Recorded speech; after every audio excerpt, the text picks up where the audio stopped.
You were actually involved with Al Sharpton and Don King. Yes. During this time. Can you talk about that?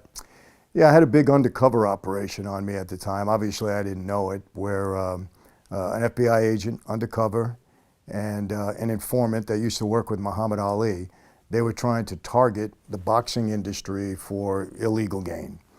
And so they got to me somehow through somebody I knew, and they were trying to get me to set up Don King, and they were trying to put us both in a problem and see how we were fixing fights and how we were doing things we shouldn't have been doing in the fighting game.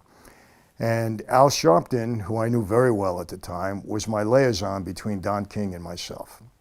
And Don King, Al Sharpton at the time, he was a gun for hire.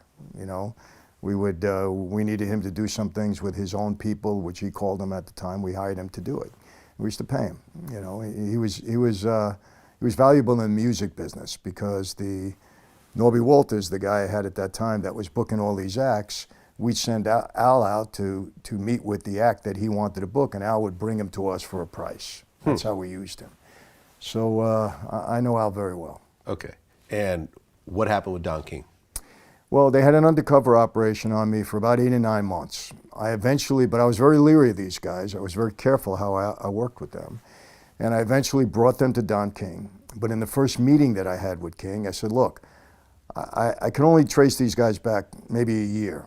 I said, so in this first meeting we have, don't say anything illegal. Play it straight. So everything across the board. They want to invest money, they'll invest it with you. We'll get into the fight game, but don't talk about anything you shouldn't be talking about. So we had the meeting, and he did it exactly like that.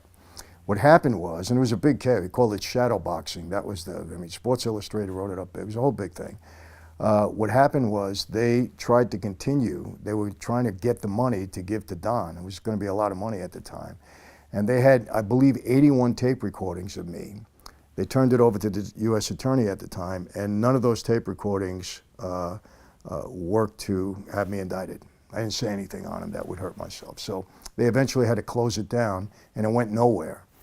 But the only one that got in trouble over that was Al Sharpton, because he tried to do a drug deal with the agents. And then he became an informant after that, 100%, no matter what he says. He was an informant. He tried to do a drug deal. They got him on tape doing the deal, the whole bit. Al Sharpton? Al Sharpton. Was it an informant? Absolutely, 100%. Okay. Did he get anyone busted? That I don't know, but there's a lot of news on this. I mean, Newsday wrote a 3-part series on his being, Al Sharpton and getting himself in trouble. I don't know how he skated that, but that's Al. I mean, he's a good talker. He gets away with stuff.